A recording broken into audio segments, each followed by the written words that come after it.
დილა მშვიდობის დაიწყო ახალი სამუშაო კვირა და გაცემა დღის ნიუსრუმი ბრუნდება პირდაპირ ეთერში. მე ვალელა ბაღდალაძე, გიორგი გახარია საგამოძიებო კომისიის სხდომაზე ხელმეორედ დაიბარეს. გახარიას პარლამენტში ამჯერად 23 ივნისს ელოდებიან. კითხვები კი კვლავ სოფელ ჩორჩანაში საგუშაგოს გახსნას შეეხება. პარალელურად საოკუპაციო ხაზთან საგუშაგოს გახსნის ეპიზოდზე გამოძიება აქვს დაწყებული პროკურატურას, რომელიც ვახტანგ გომელაურის შემდეგ დღეს უკვე ალექსანდრე ტაბატაძის და კახა კახიშვილს გამოკითხავს. რატომ დასვა ქართულმა ოცნებამ სოფელ ჩორჩანაში საგუშაგოს გახსნის მიზანშეწონილობის საკითხი დღის წესრიგში ამდენი წლის შემდეგ. დღეს ამით დავიწყებთ, თუმცა ვიდრე სტუმრები შემოგვიერთდებიან, გადავხედოთ ბოლო სიახლეებს. გახარია საქართველოსთვის ლიდერი ყოფილი პრემიერ-მინისტრი გიორგი გახარია პარლამენტის დროებით საგამოძიებო კომისიაზე ხელმეორედ დაიბარეს. როგორც კომისიის თავმჯდომარე მთეა წულუკიანმა განმარტა, ის სხდომაზე ჩორჩანას საკითხთან დაკავშირებითაა დაბარებული, რათა დამატებით კითხვებს უპასუხოს. ჩორჩანას ეპიზოდთან დაკავშირებით დღეს გენერალურ პროკურატურაში გამოკითხვაზე ალექსანდრე ტაბატაძე და კახა კახიშვილი არიან დაბარებული. ალექსანდრე ტაბატაძე ჩორჩანას ეპიზოდის დროს 2019 წლის აგვისტოს მდგომარეობით სახელმწიფო უსაფრთხოების სამსახურის უფროსის მოადგილის პოზიციას იკავებდა, ხოლო კახა კახიშვილს მთავრობის ადმინისტრაციის უფროსის თანამდებობა ეკავა. დედაქალაქში საპროტესტო აქციები გრძელდება. უწყვეტი პროტესტის მეორასე დღეს მოქალაქეებმა მთავრობის ადმინისტრაციასთან ლოზუნგით ხალხი წყვეტს აქცია გამართეს. აქციის მონაწილეები მთავრობის გადადგომას ითხოვდნენ, ასევე მათი მთავარი მოთხოვნაა საპარლამენტო არჩევნების დანიშვნა და საპროტესტო აქციებზე დაკავებული პირების გათავისუფლება. მოგვიანებით მომიტინგეებმა მარშით რუსთავერის გამზირზე გადაინაცვლეს.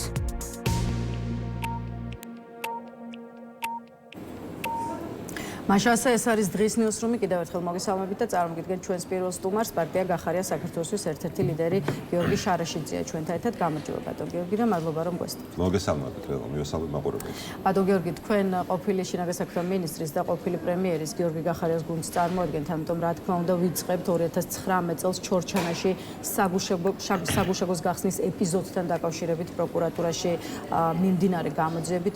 იცით რომ ამ საკითხზე 2 დღის წინ შაბათს ვახტანგ გომელაური გამოიკითხა, რომელიც იმ პერიოდში სუს ხელმძღვანელობდა სახელმწიფო უსაფრთხოების სამსახურის თანამდებობა ეკავა. თავად გომელაური კითხვაზე შესაძლოა თუ არა მისი ჩვენების საფუძველზე გიორგი გახარია დააკავონ, ასე პასუხობს, მარტო ჩემი ჩვენების საფუძველზე არა, მაგრამ ჩემი როგორც ერთ-ერთი ჩვენების საფუძველზე კი ბატონო. აი როგორ ფიქრობთ, რას ამზადებს ქართული ოცნება გახარიას და თქვენი პარტიის მიმართ? ეს არის მესიჯი რისი?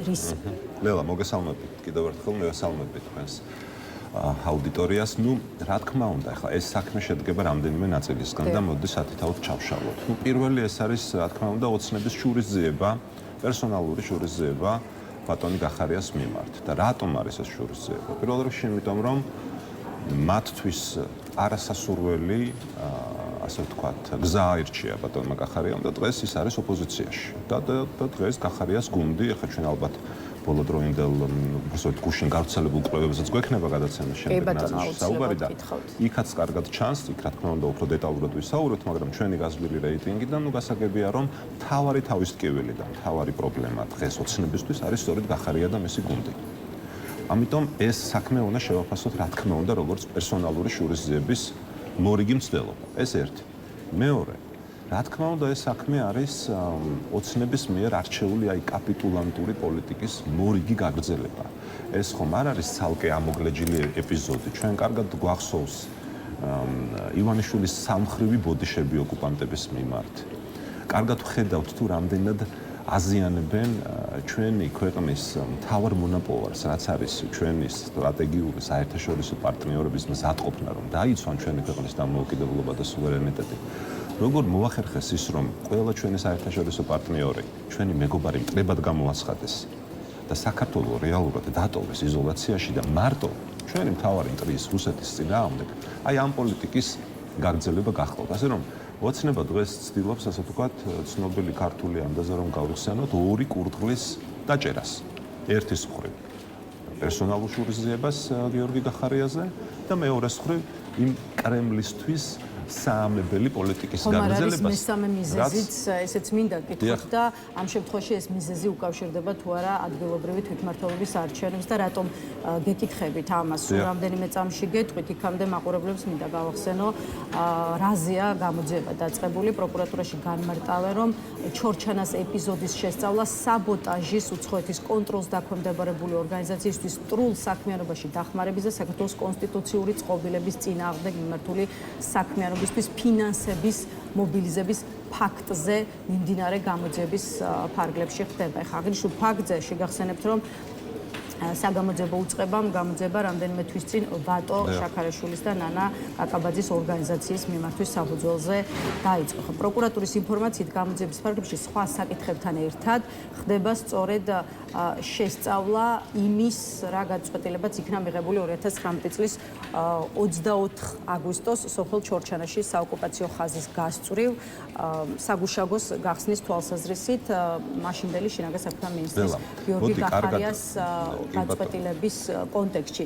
ბევრი ფიქრობს, რომ აი ამ ამბავზე გამოძიების დაწყება უკავშირდება სწორედ ადგილობრივ არჩევნებს და რომ ქართული ოცნება თქვენს პარტიას ეუბნება მიიღეთ თვითმმართველობის არჩევნებში მონაწილეობა, წინააღმდეგ შემთხვევაში კი გახარია წავა ციხეში. შესაბამისად, იღებთ თუ არა ჩორჩანას საკითხზე გამოძიების დაწყებას, ამ თემის გააქტიურებას, როგორც სწორედ ულტიმატუმს მართველი პარტიის მხრიდან. ლელა, აუცილებლად გიპასუხებთ არჩევნების კონტექსტში, მაგრამ იქამდე მოდი კიდევ ერთხელ ხა თქვენ წაიკითხეთ ბრალის ფორმულირება, ხო? და მოდი პირდაპირ უთხრათ ჩვენს მაყურებლებს, საქართველოს მოქალაქეებს, რას ეძახის აი დღევანდელი უსამშობლო, აი მართლა უსამშობლო ოცნებისთვის, რას ნიშნავს საკუთარი ქვეყნის და კონსტიტუციის ღალატი? ანუ საკუთარი მიწების, ტერიტორიების დაცვა თან ისე რომ სრულიად მშვიდობიანი გზებით ეს მოახერხო და გააკეთო და მართლაც რასაც ქვია პრაგმატული მიზნებით, სწორი გათვლებით და ეს იყო ერთადერთი შემთხვევა სხვათა შორის ოცნების რეჟიმის პირობებში, ოცნების 2012 წლის შემდეგ ერთადერთი შემთხვევა, როდესაც ქართულმა სახელმწიფომ გამოიჩინა პრინციპული მიდგომა რუსი ოკუპანტების მიმართ და მან მშვიდობიანი გზებით, ისე რომ ამას არანაირი სამხედრო დაპირისპირება და გარკვეული ტიპის შეიარაღებული ესკალაცია არ მოყოლია, აი ასე მოახერხა საკუთარი მიწების დაცვა და საკუთარი მოსახლეობის დაცვა. ამას ეძახის დღევანდელი ოცნება ღალატს და კონსტიტუციის წინააღმდეგ სვლას. ეს ერთი. რაც შეეხება მეორეს თქვენს კითხვას, რამდენად უკავშირდება ეს არჩევნებს, ხო? დიდი ბოდიში, მაგრამ ჩვენ როგორც ულტიმატუმს ორ თვეზე მეტია გამოვდივართ და თუ ვინმე პოლიტიკურ პარტიებს შორის არის მკაფიოდ ჩამოყალიბებული არჩევნებთან დაკავშირებით, ეს არის სწორედ პოლიტიკური ძალა გახარია საქართველოსთვის, რომელიც ამბობს უკვე ორ თვეზე მეტია თუ ვწდები ყოველ დღე ერთი და იგივეს, რომ დიახ, ჩვენ ვემზადებით ნებისმიერი შემდეგი არჩევნებისთვის, მათ შორის ადგილობრივი თვითმმართველობის არჩევნებისთვის. ჩვენ ეს ეტაპი უკვე გავლილი გვაქვს. ჩვენ ამაზე სამსჯელოც არაფერი დაგვჭა. ხომ არ მოახდინეთ თქვენს ამ პოზიციაზე, რომ არჩევნებისკენ მიყურებით, გავლენა სწორედ იმან, რომ სახელმწიფო ხელისუფლება გახარიას თანამდებობაზე ყოფნის პერიოდში გადადგმული ნაბიჯებით დაინტერესდა. ნახეთ ლელა, მე სრულიად საპირისპირო მგონია. მე მგონია, რომ დღეს სწორედაც რომ იმით არის და თუ ვინმე არის დაინტერესებული, რომ ჩვენ არ მივიღოთ არჩევნებში მონაწილეობა, ეს სწორედ არის ოცნება. ანუ სრულიად საწინააღმდეგო არის სიმართლე. პირიქით გეუბნებათ, რომ შეწყვიტოთ არჩევნებისკენ ყურება? დიახ, სწორედაც ეს არის მათი მთავარი მიზანი. იმიტომ რომ დღეს რატომ მიგვაჩნია ჩვენ, რომ სწორედ არჩევნებში მონაწილეობა იქნება ერთ-ერთი მთავარი დარტყმა ოცნების მოძალადე რეჟიმისთვის. რა თქმა უნდა, ჩვენს საერთაშორისო პარტნიორებთან მუშაობის გაგრძელებასთან ერთად, რა თქმა უნდა, ქუჩის მშვიდობიანი პროტესტის გაგრძელებასთან ერთად, აი ამ ყველაფრის ერთობლიობა და პოლიტიკის დაბრუნება პოლიტიკაში, მათ შორის მათ მოედანზე მისულით, მათთვის სიმართლის თქმით და ოცნების, მათ შორის ოცნების ამომრჩევლის არ დატოვებით პირისპირ დაუცველად და მარტო ოცნების მოძალადე რეჟიმის და მათი აგრესიული პროპაგანდის წინაშე. ეს არის სწორედ ჩვენი გზა და მათი ძალიან კარგად იციან. მათ კარგად იციან, ვინ არის მატერიალური საფრთხე. მაშინ პირიქით გითხავთ, იმუშავებს თუ არა ულტიმატუმი უკვე ამ თვალსაზრისით, თუ კი თქვენ თვითმმართველობის არჩევნებში ჩართვა გაქვთ გადაწყვეტილი, შეიძლება თუ არა შეცვალოთ გადაწყვეტილება იმის რისკების გათვალისწინებით, რომ თქვენ გეხსოვებათ და გიორგი კახარია შესაძლოა ციხეში აღმოჩნდეს წინააღმდეგ შემთხვევაში. თქვენ გეხსოვდებათ, მაგრამ შეიძლება ჩვენი ტელემაყურებლების ნაწილს ყველას არ ახსოვდეს და მოდი კიდევ კიდევ ერთხელ შევახსენოთ, რომ ჩვენ ვართ ის პოლიტიკური გუნდი და ის პოლიტიკური ძალა, რომელიც გადაწყვეტილებებს ასე არ ცვლის. ანუ ჩვენს გადაწყვეტილებაზე გავლენას ვერ მოახდენს ვერანაირი გადაწყვეტილება, ვერც ოცნება და ვერც ნაციონალური მოძნაობა და მათი განაყოფები. ჩვენ ეს არაერთხელ დაგვიმტკიცებია, დღესაც ამ გზით მივდივართ და მოდი, ვინც დაუშინებიათ და ვისთანაც გასულიათ აქამდე, მომავალშიც მათთან ცადონ ანალოგიური მეთოდებით დაპირისპირება, მათი დაშინება, დაშანტაჟება და გაჩერება. ჩვენ ვერ გაგვაჩერებენ. გიორგი გახარიამ ჩვენ გადაწყვეტილებაზე ისინი გავლენას ვერ მოახდენენ. აი ეს მინდა ძალიან მკაფიოდ თქვა, ეხლა დღევანდელი ოცნების პირობებში გასაკვირი არაფერი აღარ არის, ხო? ანუ ჩვენ ყველაფრისთვის მზად ვართ. მაგრამ აქ თავარი ეს არ არის. თავარი არის ჩვენ რამდენად შეგვაცვლევინებენ ჩვენს გზას, რამდენად იქონიებენ გავლენას ჩვენს გადაწყვეტილებაზე და პირდაპირ გეუბნებით რომ ვერ იქონიებენ. ვერც ოცნება და ვერც ნაციონალური მოძრაობა, რომელიც სხვათა შორის აი იმ პოზიციის მთავარი ავტორია, ეხლა თქვენ რაც გააშკერეთ. სწორედ ნაციონალური მოძრაობა იყო, რომელიც გამოვიდა და თქვა, რომ თურმე ამას ივანიშვილი და ოცნება იმიტომ აკეთებს, რომ გვაიძულოს მივიღოთ მონაწილეობა ადგილობრივი თვითმმართველობის არჩევნებში. დიდი ბოდიში, მაგრამ ეს იძულება ვის და ჩვენ ნამდვილად არ გვჭირდება. ჩვენ ვართ ერთ-ერთი პოლიტიკური ძალა, რომელიც ამ ნაწილში უკვე ჩამოყალიბებულია. ჩვენ გადასული ვართ ლელა, ეხლა მეორე ეტაპზე, პირდაპირ გეტყვით. ჩვენ გადასული ვართ ეხლა ეტაპზე, როდესაც მთავარია შევარჩიოთ პოლიტიკურად და პარტიულად ნეიტრალური კანდიდატები, იმიტომ რომ სწორედ ეს მიგვაჩნია. ამაზე გითხავთ, იქამდე ისევ ჩორჩანასთან დაკავშირებით დაწყებული ჩორჩანას ეპიზოდზე დაწყებული გამოძიების საკითხი მინდა ამოვწუროთ. აი ვახტანგ გომელაური ადასტურებს და ამბობს, რომ ჩორჩანაში საგუშაგოს გახსნა და 2019 წლის აგვისტოში საოკუპაციო ხაზთან შესაბამისი სამუშაოების დაწყება სუსთან შეთანხმებული არ ყოფილა და ამის შესახებ, ასე ვთქვათ, პოსტფაქტუმ გაიგეს მას შემდეგ, რაც იქ სამუშაოები დაიწყო, როცა გავიგეთ, რომ ტრაქტორები მუშაობდნენ და საგუშაგო უნდა გაკეთებულიყო, ვუთხარი გახარიას, რომ არ შეიძლება ომის წინაშე დამდგარიყავით, სხვა რამ ვურჩიეთ, მაგრამ გახარიამ გვეპასუხა დიდი საფრთხეებია და უნდა გავაკეთოთ, ამბობს გომელაური და აქვე ქართულ ოცნებაშიც გვესმის განცხადებები, რომ ჩორჩანში საგუშაგოს გახსნა ეს იყო კარგად ნაფიქრი დავალების შესრულება, რომლის მიზანი იყო სწორედ სამხედრო ესკალაცია. გახარიამ მიზანმიმართულად გადადგა ნაბიჯი, რომ მომხდარიყო სამხედრო ესკალაცია, ის იყო მამუკა მდინარაძის განცხადება. ბრალდება სერიოზულია და ამის თაობაზე თქვენც ისაუბრეთ. შესაბამისად, ჯამში მაინც რისთვის ხართ მზად? უშვებთ, რომ გიორგი გახარია დაიჭირონ იმ ახალი ომისთვის, რომელიც პრინციპში არც მომხდარა. ვიცით რა არის? საკუთარი ქვეყნის ინტერესების, საკუთარი ტერიტორიების, მიწის, მოსახლეობის დაცვისთვის დაჭერა უსამართლო რეჟიმის მხრიდან.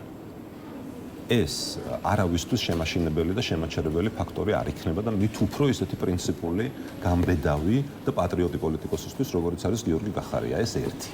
ახლა მეორე, რაც შეეხება იმას, რომ სუსი თურმე არ იყო საქმის ყურში. მე სრული პასუხისმგებლობით მინდა გითხრათ, არა თუ სუსი, არამედ ყველა შესაბამისი სახელმწიფო უწყება, ყველა აქტორი, ვინც უნდა ყოფილიყო ინფორმირებული და ჩართული ამ პროცესში იყო ჩართული. ჩვენ არ დაგვავიწყდეს, რომ ამ პერიოდისთვის ბატონი გახარია პრემიერ-მინისტრი კი არ იყო. ბატონი გახარია იყო შინაგან საქმეთა მინისტრი. ის ამ ინციდენტიდან რამდენიმე დღეში მოხდა მისი წარდგენა პრემიერ-მინისტრის კანდიდატად, თორე იმ პერიოდში ის იყო შინაგან საქმეთა მინისტრი და მისი მთავარი მოვალეობა იყო გაეკეთებინა ის, რაც გააკეთა. უკლებლივ ყველა სახელმწიფო უწყება, რამდენიმე სტრუქტურა, მათ შორის ადგილობრივი თვითმმართველობები, გუბერნატორები, ინფრასტრუქტურის სამინისტრო, ბიუჯეტი, ამას ყველაფერს დაფინანსება ჭირდებოდა, ორგანიზება ჭირდებოდა, რა თქმა უნდა, ეს გაცილებით აღემატებოდა შინაგან საქმეთა სამინისტროს კომპეტენციას. ამასაც თავი დავანებოთ, ლელა. მე შემიძლია მოგაწოდოთ არქივის კადრები, რომელიც პირდაპირ სცემს პასუხს ბატონი გომელაურის და სხვა დღევანდელი ოცნების მაღალჩინოსნების ნამდვილ სახეს პირდაპირ აჩენს. ეს ადამიანები მაშინ არათუ მიესალმებოდნენ ამ გადაწყვეტილებას, არამედ პირიქით ამ გადაწყვეტილებით ამაყობდნენ. არის კომენტარი სწორედ იმ დღეს სამთავრობო მედიის მიერ მომზადებულ სიუჟეტში, სადაც ბატონი გახარია საუბრობს მშვიდობიან პოლიტიკაზე, იმაზე, რომ ომით დაკარგული მშვიდობით უნდა დავიბრუნოთ, ამაზე საუბრობს და ბატონი გომელაური ცეცხლის გახსნაზე საუბრობს. იმასაც კი ამბობს ესე ამაყად და ბაქი-ბუქით, რომ თუ იქიდან ვინმე ცეცხლს გახსნის, ჩვენც მზად ვართ და ჩვენც ვაშკაცურად დავდგებითო. აქ არის იგივე ქალბატონი თია წულუკიანის კომენტარი, აქ არის სხვა ოცნების სხვა პარლამენტარების კომენტარები, რომლებიც ყველანი მიესალმებოდნენ ამ გადაწყვეტილებას. და მაშინ გაუგებარია თუ მაშინ რამდენიმე წლის წინ ეს მათთვის იყო მისასალმებელი გადაწყვეტილება და ამაზე საჯაროდ საუბრობდნენ, დღეს გახდა ეს მოღალატეობრივი აქციები. ბატონ გიორგი, დღეს გახდა ცნობილი, რომ საბოლოოდ გიორგი გახარია ხელმეორედ დაიბარეს საგამოძიებო კომისიის ხდომაზე და თავის მხრივ უკვე პროკურატურაშიც აქტიურად გრძელდება სხვა პირების გამოკითხვაც. გომელაურის მერე დღეს უკვე ალექსანდრე ტაპეტაძე და კახა კახიშვილი არიან დაბარებული გამოკითხვაზე. აპირებს თუ არა მეორედ მისვლას გიორგი გახარია პარლამენტში და იმ ყველაფრის თქმას, რაც დამატებით აქვს სათქმელი. იცით, ახლა მის გადაწყვეტილებას მე ვერ გეტყვით, იმიტომ რომ ახლა თქვენთან მოსვლის მერე გავიგე სწორედ ამ დაბარების შესახებ, მაგრამ მოდი ლოგიკას გავყვეთ, ხო? ახლა ჩვენ როდესაც პირველ დაბარებაზე იყო საუბარი, მაშინაც ვამბობდით, რომ ეს იყო მისი პერსონალურად მისაღები გადაწყვეტილება, მიუხედავად იმისა, რომ გუნდში პოზიციები და აზრები იყო გაყოფილი, ნაწილი ემხრობოდა მისვლას, ნაწილი არ მისვლას, მაგრამ საბოლოო ჯამში ბატონმა გახარიამ მიიღო გადაწყვეტილება, მივიდა და რეალურად მისი იქ მისვლა იყო გარდამტეხი მომენტი იმ ნაწილში, როდესაც მან სწორედ ოცნების მოედანზე აი პირში უთხრა სათქმელი მათ და ამას უყურებდა 10,000-ობით და 100,000-ობით ადამიანი. და მათ რეალურად გაიგეს სად იყო სიმართლე. ამიტომ ბატონ გახარიას დასამალი არაფერი აქვს და მას ახლა ისინი მეორედ დაიბარებენ თუ მესამედ დაიბარებენ, ამით ნამდვილად ვერ შეაშინებენ. ჩვენი პოზიცია არის ის, რომ მივიდეთ და უთხრათ სიმართლე იქ სადაც საჭიროა, მათსავე მოედანზე. სხვა შემთხვევაში ჩვენ ვღებულობთ რეალობას, როდესაც ოცნებას ეს საკუთარი ამომრჩეველი, რომელიც არ არის ცოტა ამ ქვეყანაში, ხო? პირდაპირ ყავს ასე ვთქვათ, გამოჭერილი და საკუთარი ინფორმაციული, ასე ვთქვათ, მანქანით ყოველდღიურად ზალადობს ამ ადამიანებს, ამ ჰიბრიდულ ომს აწარმოებს საკუთარი მოსახლეობის წინააღმდეგ და ამისგან დასაცავი არიან ჩვენი მოქალაქეები და ეს გააკეთა ბატონმა გახარიამ. ჩემი პოზიციაზე რომ საგამოძიებო კომისიის ხდომაზე მისვლა იყო სწორი გადაწყვეტილება, მინდოდა მეკითხა ხომ არ ნანობთ ამ გადაწყვეტილებას, თუნდაც იქიდან გამომდინარე რომ აი ჩანს, ხო, დღესაც საგამოძიებო კომისიაზე მისვლის მიუხედავად შესაძლოა კომისიასთან თანამშრომლობამ ვერ იხსნას გიორგი გახარია პატიმრობისგან. თქვენ რა გონიათ რომ გახარია იმიტომ მივიდა კომისიაზე რომ რაღაცნაირად თავი დაეხსნა პატიმრობისგან? მისთვის არა როგორ გეკადრებოთ, მისთვის ამ დონეზე ჩვენ ამ საკითხს ვერ ჩამოვწყებთ, მოდი ასე ვთქვათ რა. მისთვის მთავარი იმ კომისიაზე მისვლის მთავარი мотиваცია იყო სიმართლის თქმა. იმ სიმართლის, რომელსაც ოცნება უმალავს ჩვენს მოქალაქეებს. და ეხლა მარტო იმედის და სხვა სამთავრობო ტელევიზიების ყურებით გასაგებია რომ ჩვენი მოქალაქეები, რომლებიც შეზღუდულები არიან განსაკუთრებულ რეგიონებში სხვა საინფორმაციო წყაროებთან ხელმისაწვდომობით, ბუნებრივია შესაბამის დასკვნებს ვერ გამოიტანენ. და ისინი არიან ნამდვილად ამ ჰიბრიდული ომის მსხვერპლი. და არიან დასაცავები ამ ომისგან. და ვინ უნდა გააკეთოს ეს თუ არა ბატონმა გახარიამ და ჩვენმა პოლიტიკურმა გუნდმა. ასე რომ მე ვერ გეტყვით საბოლოოდ და დადასტურებით რა გადაწყვეტილებას მიიღებს ამჯერად უკვე მეორე დაბარების შემთხვევაში ბატონი გიორგი, მაგრამ ლოგიკურად რო გავყვეთ, მისი გადაწყვეტილება იქნება რა თქმა უნდა მისვლა. თუმცა რომ აქ მეორე ფაქტორიც არის, რომ ამ კომისიაზე მისვლით ძალიან დიდი ანგარიში წააგო ოცნება.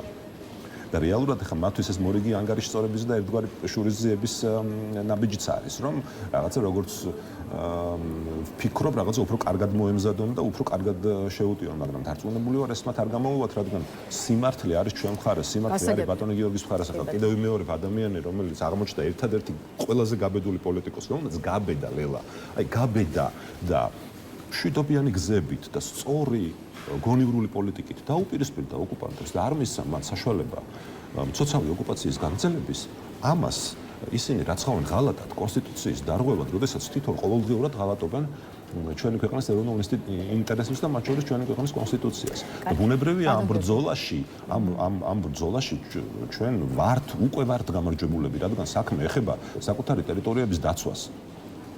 და ახლა რაც არ უნდა შეთხზან, ახლა შეიძლება კიდე რაღაცები მოიგონოს სხვათა შორის, ეს ინფორმაციაც არსებობს, მინდა გითხრათ. შეიძლება სხვა საქმეებზეც მუშაობენ, ახლა მათთვის 20 ხო არის შესაძლოა. 1000 რაც მოუნდებათ, ახლა როგორც ახლა იმდენად აბსურდულია ეს ჩორჩანას საქმე, ხო? რა გასაკვირი იქნება სხვა საქმეებიც შეკერო. ამიტომ ჩვენ კიდევ ვიმეორებ, თავი აი ამით მინდა ამ თემაზე საუბარი დავასრულოთ. თავი აქ არის ის, რომ ჩვენ ვერანაირი ფორმით ვერ შეგვაშინებენ.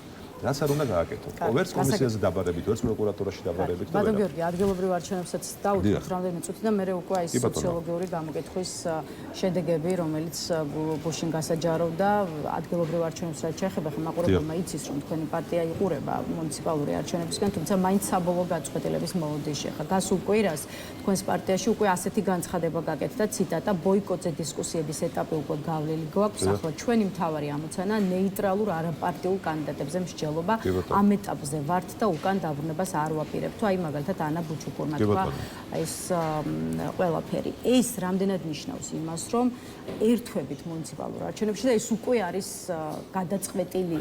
ანუ კი აღარ ფიქრობთ ეს გადაწყვეტილება უკვე მიღებული. აბსოლუტურად ამას ნიშნავს და მეც მინდა კიდევ ერთხელ დაგიდასტუროთ, რომ ჩვენ ეს ეტაპი გავლილი გვაქვს. ანუ გადაწყვეტით შეგვიძლია ვთქვათ, რომ გადაწყვეტით შეგვიძლია ვთქვათ, ეხლა რა თქმა უნდა, ზოგადად ყველაფერი შეიძლება მოხდეს და იმდენად სწრაფად იცვლება სიტუაცია ჩვენს ქვეყანაში, ჩვენს რეგიონში და მსოფლიოში, რომ 1000 ფაქტორი შეიძლება შემოვიდეს, ასე ზოგადად ვამბობ და ამის გათვალისწინებით შეიძლება გადაწყვეტილებებით შეიცვალოს. ეხლა ეს ფაქტობრივად დაახლოებით იმას, როგორც ფორს მაჟორი, დაახლოებით იგივე სიტუაციაა და ეხლა ჩვენ ფორს მაჟორისგან დაცულები არ ვიქნებით და ვერ ვიქნებით, ხო, სამწუხაროდ, მაგრამ რაც შეეხება გადაწყვეტილებას, რა თქმა უნდა, ეს ხომ არ არის ერთი დღის და ორი დღის ნაფიქრი, ხო? ჩვენ ამაზე დიდი ხანია ვფიქრობთ, მსჯელობთ, ჩვენ ეს გადაწყვეტილება გვაქვს მიღებული, სხვა პარტიებსაც მოუწოდებთ, რომ ანალოგიური გზით წავიდნენ. განსაკუთრებით საინტერესოა ჩვენთვის ლელოს პოზიცია, თქვენ გახსოვთ ის კითხვა, რომელიც ჩვენ საჯაროდ დავსვით, რომ ის პარტიები, რომლებიც აპირებენ ბოიკოტის გამოცხადებას მუნიციპალური არჩევნებისთვის, მაშინ გამოვიდნენ და საჯაროდ მკაფიოდ გასაგებად აუხსნან ჩვენს მოქალაქეებს, მაშინ რა გეგმა აქვთ მათ? აი 4 ოქტომბერს რომ თვითმმართველობის არჩევნები ჩატარდება და ბოიკოტს რომ გამოუცხადებენ, 5 ოქტომბრიდან რეალურად პოლიტიკური პროცესები როგორ წარმოუდგენიათ? ანუ რაღაც ალტერნატიული გეგმა ხომ უნდა გქონდეთ? ეს კითხვა დავსვით, ამ კითხვის მოყვა შედეგად ეს ბოიკოტი უკვე გეგმაო, ასე ამბობენ. ანარეთ არის გეგმა, როდესაც გნებავთ სხვა ქვეყნების გამოცდილება და გნებავთ ნებისმიერი სხვა ტიპის ანალიზი ადასტურებს იმას, რომ ბოიკოტი ვერ იქნება ეფექტური ინსტრუმენტი ოცნების ტიპის ავტოკრატიული რეჟიმის წინააღმდეგ საბრძოლველად. და ამ კითხვას შემდეგ მოყვა უკვე ლელოს გააქტიურება. ხო, რასაც მივესალმეთ ჩვენ და დღესაც მივესალმებით. უბრალოდ სამწუხაროდ, გრძელდება დღემდე, ასე ვთქვათ, ლელოს ბულინგი, ასე ვთქვათ, მათი ყველანაირად იძულება, რომ რაღაცნაირად შეიცვალონ ეს გადაწყვეტილება. ჩვენ ვფიქრობთ, რომ პოზიციები აი თითქოს შეგრძნებულად გვეჩვენება ბოლო პერიოდში, მაგრამ ჩვენ მაინც გვაქვს იმედი, რომ საბოლოო ჯამში არ აყვება ლელო ამ ბულინგს და მიიღებს არა ემოციურ გადაწყვეტილებას, არამედ აი პრაგმატულ გადაწყვეტილებას, ისეთ გადაწყვეტილებას, რომელიც შეეფერება სერიოზულ პოლიტიკურ ძალას, რომელიც არ ექვემდებარება არც ბულინგს და არც სხვა პარტიების განწყობას და ამორჩევლების განწყობას, რაც შეეხება ეს სოციალური კვლევისა და ანალიზის ინსტიტუტმა გამოაქვეყნა, ხო, გუშინ საზოგადოებრივი აზრის გამოკითხვის შედეგები, რომლის მიხედვითაც რესპონდენტთა 54.5% ფიქრობს, რომ ოპოზიციურმა პარტიებმა თვითმმართველობის არჩევნებში მონაწილეობა უნდა მიიღოს და მეტიც, როგორც კვლევის ავტორი იაგო კაჭკაჭიშვილი ამბობს, უშუალოდ პროევროპელი ოპოზიციურად განწყობილი ამორჩევლების 55%-იც ფიქრობს, რომ არჩევნებში შესვლას ჯობს ბოიკოტირებას. ეს კვლევა რას გეუბნება? რისი მანიშნებელია ის, რომ ამომრჩეველთან გამოკითხულთა ნახევარი და ნახევარზე მეტიც მაინც არჩევნების გზით წასვლის მომხრეა, მიუხედავად იმისა, რომ არ ვიცი საარჩევნო პროცესისადმი სავარაუდოდ მათი ნდობაც არც ისე მაღალი უნდა იყოს. ნახეთ, ეს კვლევა კიდევ ერთხელ ადასტურებს იმას, რომ ჩვენი პოზიცია იყო და არის სწორი. ჩვენთვის ამ კვლევაში სიმართლე გითხრათ, დიდი სიურპრიზი არც არის. გულისხმობ იმ ნაწილში, რა ნაწილიც ადასტურებს, რომ მოსახლეობის უმრავლესობა არენდობოდეს საარჩევნო პროცესს, მაგრამ მაინც გინდოდეს მასში შესვლა. ის ახსნა აქვს, რომ ჩვენი მოქალაქეები კარგად ხვდებიან, რომ ბრძოლას ყოველთვის აქვს აზრი. და იმის გამო, რომ თურმე საარჩევნო გარემო ამ ქვეყანაში არ არის ისეთი, როგორი ჩვენ ყველას გვინდა, და სხვათა შორის უნდა გავიხსენოთ, რომ ასეთი იყო გარემო ყოველთვის სამწუხაროდ ამ ქვეყანაში. ამის გამო არჩევნებზე უარის თქმა და ამ ბრძოლის ველის მიტოვება და ჩვენი მოქალაქეების მარტო დატოვება ოცნების მოძალადე რეჟიმის პირისპირ, ეს არ არის სწორი გზა. ჩვენი მოქალაქეები კარგად ხედავენ, რომ პოლიტიკოსების ადგილი არის პოლიტიკაში. და მათ სურთ პოლიტიკოსების დაბრუნება პოლიტიკაში, პოლიტიკურ პლატფორმებზე. და ჩვენ ეს არ გვიკვირს, იმიტომ რომ ჩვენ როდესაც ვამბობდით, თქვენ რა გონიათ, რომ ჩვენ როდესაც გამოვედით, ჯერ კიდევ 2 თვის წინ და თქვით, რომ დიახ, ჩვენ მემზადებით თვითმმართველობის არჩევნებისთვის, ჩვენ ეს მონაცემები არ გქონდა, ან ჩვენ მოქალაქეებს არ ველაპარაკებოდი და არ ვიცოდით მათი განწყობები. პოლიტიკოსების დაბრუნება პოლიტიკურ პლატფორმებზე შეიძლება გულისხმობდეს იმასაც, რომ სურთ მათ შორის გიხილოთ პარლამენტში. ხო, პარლამენტთან დაკავშირებით ჩვენ პოზიცია არ შეგვიცვლია და როგორც თქვით თავიდან, რომ ამ პარლამენტს არ ექნებოდა ჩვენი ლეგიტიმაცია, დღემდე ამ პოზიციაზე ვრჩებით, ეს არ ეხება პარლამენტს, მაგრამ ჩვენ კიდევ მეორე სწორედ ამ ადგილობრივი თვითმმართველობის არჩევნებში მონაწილეობა ამ პარლამენტის ლეგიტიმაციას არანაირად არ ნიშნავს. ჩვენ ესეც ბევრჯერ გაგვიცხადებია, ხომ? ამიტომ ეს კვლევა კიდევ ერთხელ ადასტურებს, რომ რა თქმა უნდა ჩვენი მოქალაქეების დიდი ნაწილი ემხრობა პოლიტიკური პარტიების მონაწილეობას მათ შორის მუნიციპალურ არჩევნებში და მეცაც გეტყვით, თქვენ თუ ნახეთ დეტალურად, მათ შორის ისეთი პარტიების, რომლებიც გულისხმობ ნაციონალურ მოძრაობას და მათ განაყოფებს, ხო? რომლებიც ყველაზე მკაფიოდ პოზიციონირებენ როგორც ბოიკოტის მხარდამჭერები, მათი უშუალო ამომრჩევლების მინიმუმ 1/13 და ცოტა მეტიც ფიქრობს, რომ სწორედ არჩევნებში მონაწილეობა არის სწორი გზა, ასე რომ ნურც ისინი მოიფიქრებენ, რომ მათი ამომრჩეველი სრულად ემხრობა ბოიკოტის გზას. ამიტომ ჩვენთვის აქ სიურპრიზი ამ ნაწილში ნამდვილად არ ყოფილა არაფერი და დარწმუნებული ვარ, რომ ეს პროცენტი, რაც არის, ახლა თქვენ ახსენეთ 54%, კიდევ უფრო გაიზრდება. კარგი, რაც შეეხება კიდევ ერთ მაჩვენებელს ამავე ორგანიზაციის გამოკითხვით, კითხვაზე შაბათს რომ იმართებოდეს ადგილობრივი არჩევნები, ვის მისცემდით ხმას, პასუხები ასე გადანაწილდა, ქართული ოცნება 35.2%, კოალიცია ცვლილებისთვის 16.9%, ერთიანობა ნაციონალური მოძრაობა 14.6%, ძლიერი საქართველო ლელო ხალხისთვის მოქალაქეები 13.4%, გახარია საქართველოსთვის 12.4%. ეს რიცხვები რას გეუბნებათ და რამდენად გაკმაყოფილებთ უშუალოდ თქვენს და თქვენ ახლა წაიგეთ თუ არ ვწდები საერთო ეროვნული შედეგები, შედარებით განსხვავებული არის თბილისის მონაცემები, თუ არ ვწდები, იქ ჩვენ ვწდები 17% გვაქვს. მოდით ასე ვთქვათ, რას აჩვენებს ეს მონაცემები ჩვენთვის, ჩვენი პოლიტიკური ძალისთვის. პირველი რაც უნდა შევახსენოთ ჩვენს ოპოზიციურ ძალებს შორის მაინც ყველაზე დაბალი პროცენტული მხარდაჭერა. ამას არ აქვს მნიშვნელობა. აი ეს რადგან ახსენეთ, მოდით ამიტომ კიდევ უფრო კარგად ავხსნათ. ჩვენ აი ამ პარტიებს შორის უბრალოდ ამ პოლიტიკურ ჯგუფებს შორის, რადგან ყველა ვინც თქვენ ჩამოთვალეთ, ყველა არის კოალიცია. ერთადერთი დამოუკიდებელი პარტია, რომელიც არის ამ კვლევაში წარმოდგენილი, ეს არის პარტია გახარია საქართველოსთვის. ამას ძალიან დიდი მნიშვნელობა აქვს, ხო? იმიტომ რომ შესაძაც ხარ კოალიცია, შესაძაც შენში შემოდის 3-4 პოლიტიკური ერთეული, ნუ ეხლა რაღაც გარკვეული საშუალო პროცენტით მონაცემით ეს იყოფა ეს შენს მიერ მიღებული მონაცემები, ხომ ასეა? ამიტომ შესაძაც ჩვენ ამ მონაცემებს ვიხილავთ, უნდა გვახსოვდეს, რომ ჩვენ ვართ იქ ერთადერთი პოლიტიკური ძალა დამოუკიდებელი და არა კოალიცია, ეს ერთი. მეორე. ეს კვლევაც ადასტურებს იმას, რომ ჩვენ გვაქვს მზარდი რეიტინგი. სწორედ ერთადერთი დამოუკიდებელი პოლიტიკური ძალა ვართ, რომელსაც აქვს მზარდი რეიტინგი. ეხლა მართალია გაყალბებული იყო ადგილობრივ საპარლამენტო ბოლო 26 ოქტომბრის არჩევნები, მაგრამ ნუ დაახლოებით 8% არის ჩვენი მონაცემები, რომელიც დღემდე საერთო ეროვნული მონაცემით არის 13%-მდე გაზრდილი და თბილისში 17%-მდე გაზრდილი. თან იმ პირობებში, ლელა აუცილებლად უნდა გავახსენოთ ეს ჩვენს მოქალაქეებს, როდესაც ჩვენ ყველაზე იაფად ვატარებთ და ამაზე არაერთი კვლევა გამოქვეყნდა და მონაცემი გამოქვეყნდა, ყველაზე იაფად ვატარებთ საარჩევნო კამპანიას. ზოგადად ყველაზე უფულო პარტია ვართ, ასე ვთქვათ. ჩვენს უკან არც ოლიგარქები დგანან, არც საკუთარი ტელევიზიები გვაქვს, მაგრამ იმის გამო, რომ ძალიან ბევრ მოქალაქეს ჯერა ჩვენი პოლიტიკური გზის და ჩვენი პოლიტიკური არჩევანის, სწორედ ამის გამო გვაქვს მზარდი რეიტინგი. და სხვათა შორის მე პირადად ამ მზარდ რეიტინგს ვუკავშირებ სწორედ ჩვენს მათ შორის პოზიციასაც, რომ დიახ, ჩვენ უნდა ვიყოთ პასუხისმგებლიანი პოლიტიკური ძალა, რომელიც ყველა არჩევნებში მონაწილეობს და არ უნდა ვიყოთ რადიკალიზმის დაპირისპირების მომხრე. დიდი ალბათობითაა ეს ზრდა გარდა იმისა, ზოგადად ჩვენი პოლიტიკური პოზიციები, სადაც როგორც ჩანს, მხარდაჭერას იწვევს ჩვენ სამომრჩევლებში, ერთ-ერთი მნიშვნელოვანი და გადამწყვეტი ფაქტორი შესაძლებელია სწორედ ასეც იყოს, რომ ჩვენ ავირჩიეთ სწორი გზა და უკვე რამდენი თვეა ამაზე ვსაუბრობთ, რომ ჩვენ უნდა ვიყოთ მზად ნებისმიერი შემდეგი არჩევნებისთვის. მადლობა ბატონ გიორგი სტუმრობისთვის, გიორგი შარეშიძეს ვემშვიდობებით. ახლა რეკლამის შემდეგ კიდევ ერთი სტუმარი შემოგვერთდება, ასე რომ დაგვაერთეთ.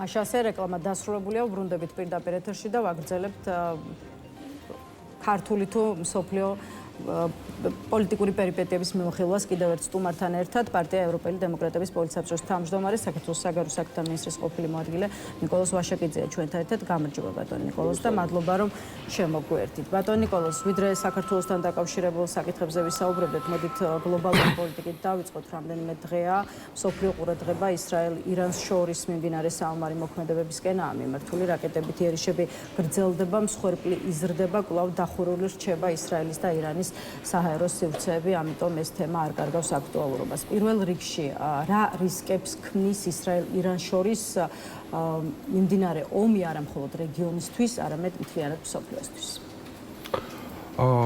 რისკები რა თქმა უნდა არსებობს, იმიტომ რომ ეს ძალიან მძიმე და სერიოზული კონფლიქტია, როგორც ხედავთ.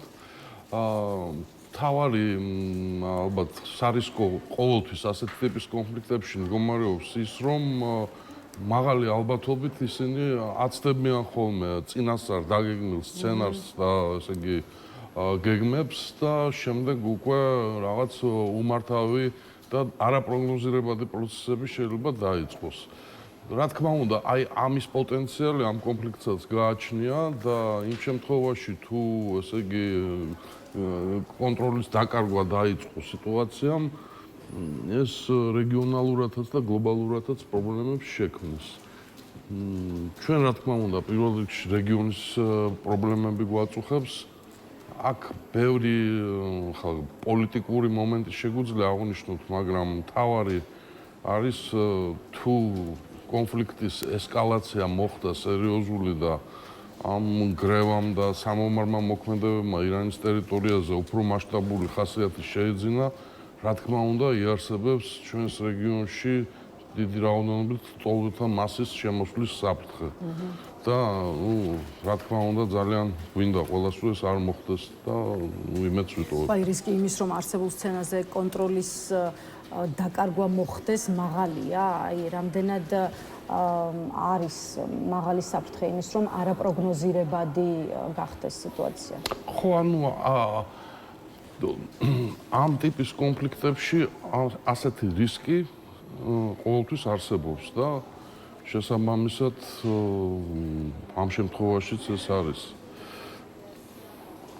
ამერიკის შეერთებული შტატები რამდენად შეიძლება ჩართული იყოს იმაში, რასაც ისრაელი ახორციელებს ირანის წინააღმდეგ და რატომ გეკითხებით? აი თავად ირანის საგარეო საქმეთა მინისტრი ასეთ რამეს ამბობს, მივიღეთ შეტყობინებები, რომ ამერიკის შეერთებული შტატები თავდასხმებში ჩართული არ ყოფილა, თუმცა არ გვჯერა და გვაქვს მტკიცებულებები, რომელიც ამის საწინააღმდეგოს ამბობს. შესაბამისად, აი რამდენად მოხდებოდა თქვენი აზრით ირანზე თავდასხმა შტატებს ისრაელისთვის მწვანე შუქი რომ არ აენთო და ასე ვთქვათ მხარდაჭერა არ აღმოეჩინა.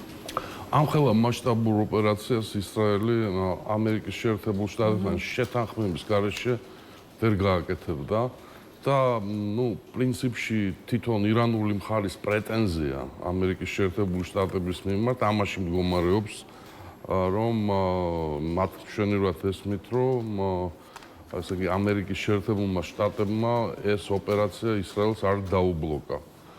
და ეს საყვედური აქედან გამომდინარეობს. დიდი ახლა დახმარებას ჩვენ ვერ ვხედავთ, მაგრამ არ გამოვრიცხავთ, რომ რაღაცა გარკვეული ჩართულობა ვიხილოთ კონფლიქტის უფრო დამასრულებელ სტადიაში. ამერიკის შეერთებულ შტატებს საკმაოდ რთული და კომპლექსური ინტერესები აქვს როგორც რეგიონში, ასევე ამ კონფლიქტთან დაკავშირებით და ასე იგი მარტივი ლოგიკით ის არ უნდა განვიხილოთ. კიდევ ერთ ომზე დაგისვავთ შეკითხვას და მე უკვე საქართველოს ამჯერად რუსეთ-უკრაინა, ეხლა პუტინს დაურეკავს ტრამპისთვის დაბადების დღის მისალოცად, რა დროსაც უთქვამს, რომ ისრაელ-ირანს შორის ომი უნდა დასრულდეს, როგორც ტრამპი ამბობს, პუტინს შეახსენა, რომ მისი ომიც უნდა დასრულდეს, თუმცა სამწუხაროდ ეს ომი ჯერ კიდევ გრძელდება. ეხლა თავის მხრივ ვოლოდიმირ ზელენსკის კიდევ ერთ განცხადებას ვისმენთ, რომ პუტინს ომის დასრულება არ სურს და საბოლოოდ ის ტრამპს მოატყუებს, რასაც მთელი მსოფლიო დაინახავს. აი რუსეთსა და პუტინზე რა გაქვთ სათქმელი, რატომ ვერ სრულდება ეს ომი, ესეც გითხარით.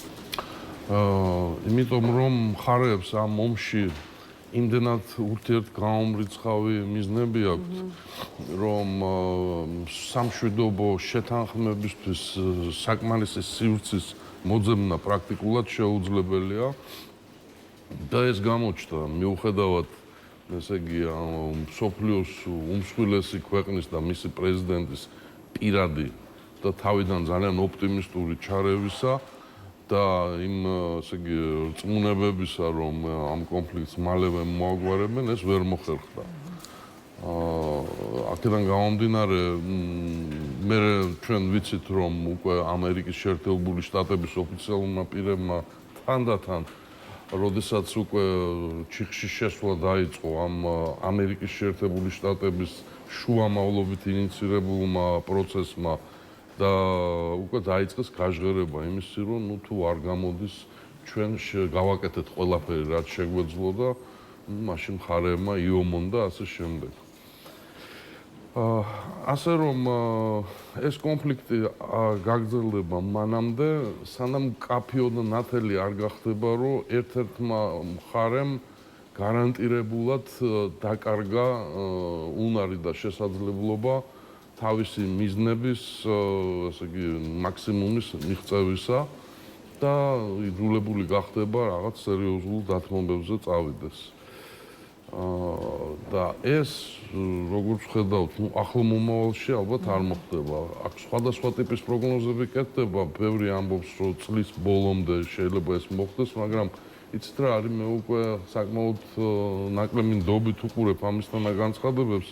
მე-4 წელია ხო უკვე პრაქტიკულად ომი მიმდინარეობს და ყოველ წელს ჟღერდებოდა ესეთი მოლოდინები, რომ აი ამ წლის ბოლოს დამთავრდება და ასე შემდეგ. იმაზე ხანგრძლივი იქნება თქვენი აზრით, ვიდრე მოლოდინებია.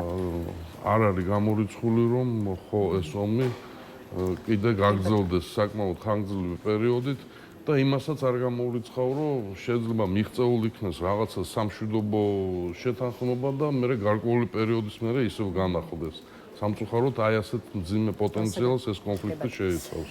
ბატონ ნიკოლოზ, რაც შეეხება საქართველოს და ჩვენს პოლიტიკურ პერიპეტიებს, პირველ რიგში მოდით ადგილობრივ არჩევნებზე გაგვიზიარეთ თქვენი პოზიცია, მით უფრო რომ აი სოციალური კვლევებისა და ანალიზის ინსტიტუტი აქვეყნებს საზოგადოებრივი აზრის გამოკითხვის შედეგებს, რომლის მიხედვითაც რესპონდენტთა 54.5% ფიქრობს, რომ ოპოზიციურმა პარტიებმა უნდა მიიღონ ადგილობრივ თვითმმართველობის არჩევნებში მონაწილეობა. რამდენად სწორად ფიქრობენ რესპონდენტები თქვენი აზრით, ბოიკოტი თუ არჩევნებში მონაწილეობა, რომელი უფრო დაასუსტებს ქართულ ოცნებას? ქართულ ამორჩეველს ტრადიციულად გარკვეულწილად პარადოქსალური აზროვნება ახასიათებს, როგორც ვიცით. ესე იგი, მიუხედავად იმისა, რომ არჩევნებს მის სამართლიანად ჩატარებას, როგორც მახსოვს, ენდობა 40%-ზე ცოტა მეტი, მაგრამ არჩევნების ჩატარების მიზანშეწონილობას ემხრობა 54%. ესე იგი, გამოდის, რომ საკმაოდ დიდი რაოდენობა საქართველოს ამორჩევლებისა მიუხედავად იმისა, რომ დარწმუნებულები არიან, რომ არჩევნები უსამართლოდ ჩატარდება, მაინც მომხრენი არიან, რომ ეს ჩატარდება. წინასწარ სხვა შორის რა ახსნა აქვს? აი ამ ფენომენს რა სახელი შეიძლება დაერქვას?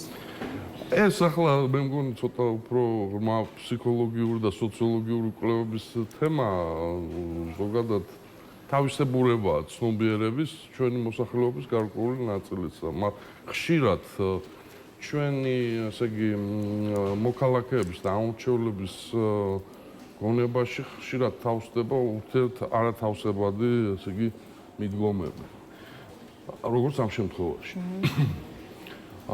ასე რომ მე ვფიქრობ, არჩევნები მაინც ჩატარდება, იმიტომ რომ ხედავთ უკვე კაი ხანია იმას, რომ ხელისუფლებას პრინციპში გარანტირებული აქვს მრავალპარტიული სურათის უზრუნველყოფა ამ არჩევნებზე.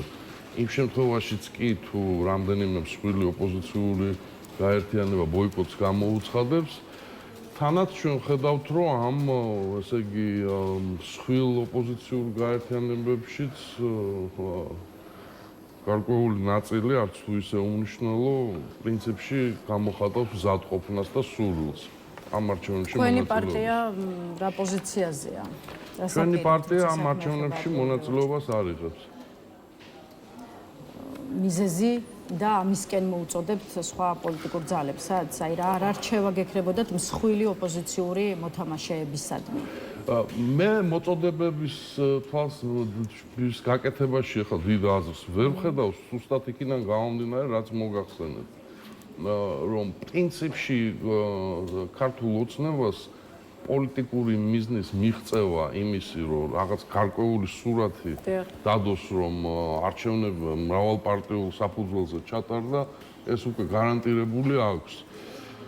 ამიტომ აქ უკვე ინდივიდუალური არჩევანის თემა ყველა პოლიტიკური ორგანიზაციისა აწყობთ მათ თუ არა დახარჯონ თავიანთი რესურსი და ძალისხმევა იმ პროცესში, რომელიც აი ამისთანა სცენარით განვითარდება, როგორც ვიცით, ჩვენი პარტიისთვის ამ სიტუაციაში არჩევნებში მონაწილეობის მიღება მიზანშეუწმებლად მიგვაჩნია. კი ბატონო, გასაგებია კიდევ ერთ აქტუალურ საკითხზე მინდა გითხოთ პროკურატურამ საბოტაჟის და სახელმწიფო წყობილების წინააღმდეგ მიმართულ ქმედებებზე გამოძიების ფარგლებში ცალკე დაიწყო გამოძიება სოფელ ჩორჩანაში საოკუპაციო ხაზთან საგუშაგოს გახსნის ეპიზოდზე, რაც გიორგი გახარიას შინაგან საქმეთა მინისტრობის პერიოდს უკავშირდება. შაბათს ამ საკითხზე პროკურატურაში ვახტანგ გომელაური გამოიკითხა, რომელიც 2019-ში სუსის უფროსი იყო, დღეს კი სუსის უფროსის ყოფილი მოადგილე ალექსანდრე ტაბადაძე და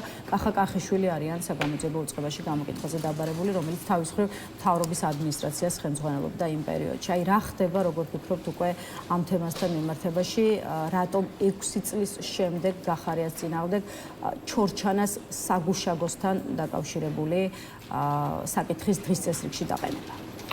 მგონი ახლა ეს გასაგებია ყველასთვის მართლმსაჯულების პროცესი საქართველოში იმდენად პოლიტიზირებულია და იმდენად დაქვემდებარებულია, ესე იგი, პოლიტიკურ გადაწყვეტილებებს და ნებას, რომ მხოლოდ ამ კუთხით შეიძლება განვიხილოთ და დავნახოთ რამე ლოგიკა.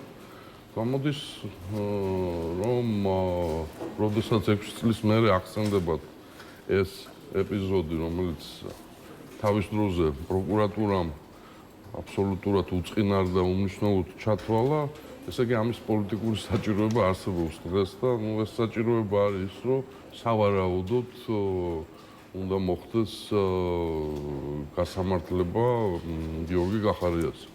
გახარიას პოლიტიკურად განეიტრალების მიზნით? ალბათ, ხო. მიზანი რა შეიძლება იყოს? მიზანი შეიძლება იყოს პოლიტიკური განეიტრალება, პირადი შურისძიებაც, იმიტომ რომ ახლა პრემიერ-მინისტრის პოლიტიკური გუნდიდან ასეთი ხმაურიანი წასვლა, იქ შიგნით ამ გუნდში, როგორც შუა ესე უმაღლეს ჯგუფში, მე როგორც ვატყობ, დიდ ბრაზს და გაღიზიანებას იწვევს და იქ რა თქმა უნდა შეიძლება მიიღოთ გადაწყვეტილება, რომ დაესაჯოთ ეს ადამიანი. რაც შეეხება უშუალოდ სოფელ ჩორჩანაში საოკუპაციო ხაზთან ამ საგუშაგოს გახსნას, თვითონ გახარიას პარტიაში ამტკიცებენ, რომ აი ამ საგუშაგოს ჩადგმა ეს იყო ერთადერთი სწორი გადაწყვეტილება, რითაც მარიონეტული რეჟიმის ტერიტორიული პრეტენზიების შეჩერდა, თუმცა სრულიად საპირისპირო პოზიცია აქვს ქართულ ოცნებაში. მართულ პარტიაში ამტკიცებენ, რომ გახარიას გადაწყვეტილებით გაიზარდა სამხედრო ესკალაციის საფრთხე. აი სწორი თუ მცდარი ნაბიჯი, როგორი გადაწყვეტილება მიიღო თავის დროზე გიორგი გახარიამ, ამით თავიდან ავიცილეთ კიდევ ერთი სოფლის დაკარგვა თუ პირიქით მივიღეთ გაზრდილი ესკალაცია? ვერ გეტყვით, არ ვიცი, სიმართლე გითხრათ და აქ უკვე თან თვითონ ამ საკითხის განხილვიდანაც ობიექტური ინფორმაცია ვერ გამომაქვს, თუნდაც იმიტომ რომ ძალიან პოლიტიზირებულია ეს თემა და შესაბამისად აი ამ დავაში გამოსული ინფორმაციას სერიოზული დეფიციტი აქვს ობიექტურობის. ამიტომ მე აი ამ სიტუაციაში და ასეთი ინფორმაციის პირობებში მიჭირს რაღაც ესეთი სწორი დასკვნა გამოვიდა, არ ვიცი. კიდევ უფრო სერიოზულია გახარიას მიმართ ხელისუფლების ბრალდება, ქართულ ოცნებაში ამტკიცებენ, რომ ჩორჩანაში საგუშაგოს გახსნა იყო კარგად ნაფიქრი გარედან წამოსული დავალების შესრულება. ამ კითხვასაც დაგისვათ, მოდით, აი რამდენად ეტყობა გიორგი გახარიას, რომ რაღაცის გარე ძალების დავალებების და დაკვეთების შემსრულებელი იყო, ან არის? ამისი ამ შემთხვევაში ნაკლებად ჯერა. უახტლად გეტყვით და ახლა თვითონ თუ გახარია იმისთანა პოლიტიკური ფიგურა იყო, რომელიც ასრულებდა გარეშე დავალებებს, მაშინ ეს ფიგურა პრემიერ-მინისტრად ამ პოლიტიკურმა გუნდმა დანიშნა, ხო, ასე ვთქვათ, და გამოდის, რომ აი გარედან მიღებულ დავალებებს ისინი შეთანხმებულად და შეხმატკილებულად ასრულებდნენ. ანუ ან ყველანი ასრულებენ გარედან მიღებულ დავალებებს, ან გახარი ამ შემთხვევაში არასრულებს. კი ბატონო.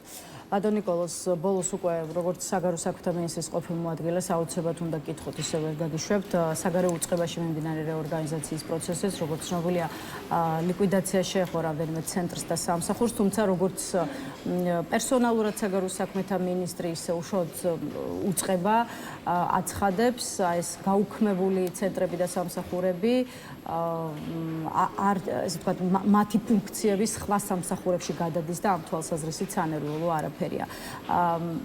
თქვენ რა სახელს არქმევთ იმ პროცესს, რაც საგარეო საქმეთა სამინისტროში ახლა მიმდინარეობს და რა პროცესებს სახეზე ვუყურებთ? მე არაერთხელ მithქვამს სხვადასხვა ფორმით მთელი ამ წლების მანძილზე, რომ იმ ტიპის პირობითად დავარქვათ საგარეო პოლიტიკა, რაც ამ ხელისუფლებას აქვს, მას პრინციპში სერიოზული დიპლომატია და რამე დახვეწილი თუ სერიოზული საგარეო პოლიტიკური აქტივობა არც სჭირდება და არც აწარმოებს.